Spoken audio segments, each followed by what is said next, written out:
নির্বাচন কমিশনের ফুল বেঞ্চের সঙ্গে বৈঠক করলেন রাজনৈতিক দলের প্রতিনিধিরা। বিজেপি, সিপিআইএম, কংগ্রেস ও তৃণমূল কংগ্রেসের তরফে প্রতিনিধিরা উপস্থিত ছিলেন। শাসক দলের বিরুদ্ধে ভুয়ো ভোটার সহ একাধিক অভিযোগ তুলল বিজেপি, সিপিআইএম, কংগ্রেস। অপরদিকে শুভেন্দুর গতিবিধির ওপর নজর রাখার আবেদন তৃণমূল কংগ্রেসের।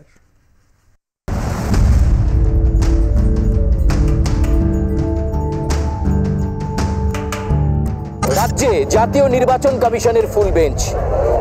রাজীব কুমার তো বটেই, সেই সঙ্গে বেঞ্চের সদস্যরা ১৩ জন সদস্যের কাছে সকাল থেকেই রাজনৈতিক দলগুলো তাদের অভাব অভিযোগ জানালো। বিজেপির পক্ষ থেকে বলা হয়েছে নির্বাচন ঘোষণার আগেই এখনই রাজ্যে পুলিশ অবজারভার অথবা বিশেষ পর্যবেক্ষক নিয়োগ করা হোক, যাতে এখন থেকেই তারা এসে রাজ্যের পরিস্থিতি ঘুরে ঘুরে দেখে বুঝে নিতে পারে, ব্যবস্থা নিতে পারে। আবার অন্যদিকে বিজেপির পক্ষ থেকে অভিযোগ করা হলো রাজ্যের যে মুখ্য নির্বাচনী আধিকারিকের দপ্তর রয়েছে সেটা কার্যত তৃণমূলের কথায় চলছে বলেও অভিযোগ করা হয়েছে। ফলে নিরপেক্ষ হোক কমিশন, এই দাবি করছে খোদ রাজ্য বিজেপির নেতা জগন্নাথ চট্টোপাধ্যায়, শিশির বাজরিয়ারা। পশ্চিমবঙ্গে 2024 সালের যে ভোটার তালিকা প্রকাশ হয়েছে, সেই ভোটার তালিকায় মাল্টিপল এন্ট্রি, অর্থাৎ একই ভোটারের নাম বহু জায়গায় রয়েছে, এমন ভোটারের সংখ্যা প্রায় 17 লক্ষ। আমরা বুথ ধরে ধরে বুথ ভিত্তিক সেই তালিকা আপনারা জানেন যে আমরা নির্বাচন কমিশনের কাছে তুলে ধরেছি। এই যে 17 লক্ষ মানুষ যাদের একাধিক জায়গায় নাম রয়েছে, তাদের নামও যাতে বাদ দেওয়া যায় সেই দাবিও আমরা নির্বাচন কমিশনের কাছে জানিয়েছি। অন্যদিকে সিপিএম এবং কংগ্রেসের পক্ষ থেকে বলা হলো কেন্দ্রীয় বাহিনী মোতায়েন করা হবে ঠিকই, তবে তার যেন সঠিক ব্যবহার করা হয়।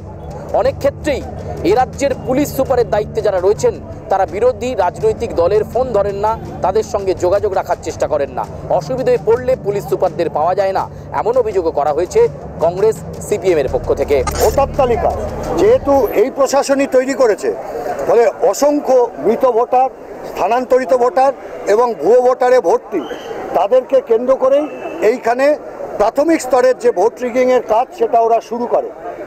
আইন শৃঙ্খলা ভয়ঙ্কর। এ তো সর্বশেষ আমরা সন্দেশখালীর কথাও বললাম যে আপনারা এগুলো ভালো করে দেখুন, আমরা আপনাদের স্পেসিফিক কেস পাঠাতে থাকবো। কিন্তু সমস্যাটা হচ্ছে আপনারা অল পলিটিক্যাল পার্টিকে মিট করছেন ফুল বেঞ্চ, আর আপনার ডিএমরা মিট করে না, আপনার এসপিরা মিট করে না, আপনার এসডিওরা মিট করে না।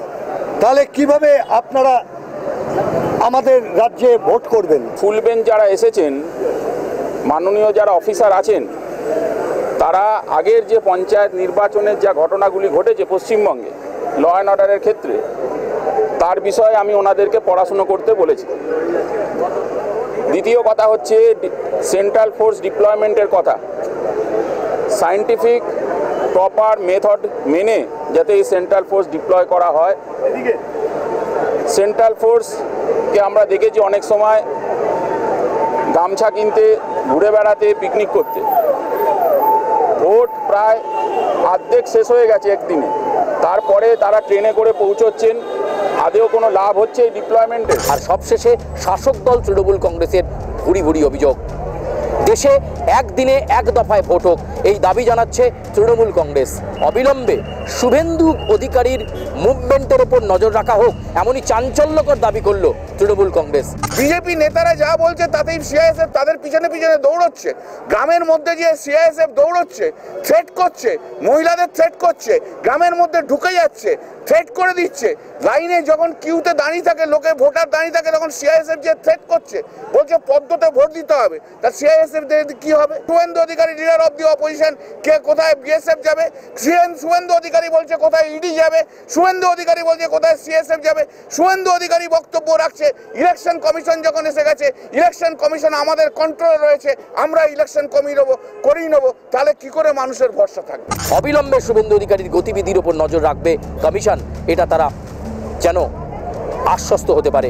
সেই সঙ্গে গোটা দেশে এক দফায় ভোট এবং আধার কার্ড কেন পশ্চিমবঙ্গে বিভিন্ন ক্ষেত্রে বাতিল করা হয়েছে সেগুলো অ্যাক্টিভ করা হোক, সেই দাবিও জাতীয় নির্বাচন কমিশনের কাছে তুলে ধরল তৃণমূলের প্রতিনিধি দল। বিভিন্ন রাজনৈতিক দলের বক্তব্য শুনলেন জাতীয় নির্বাচন কমিশনের সদস্যরা এবং তা লিপিবদ্ধ করা হলো। ক্যামেরায় শুভঙ্কর লাহার সঙ্গে সুচারু মিত্র, আর প্লাস নিউজ, কলকাতা।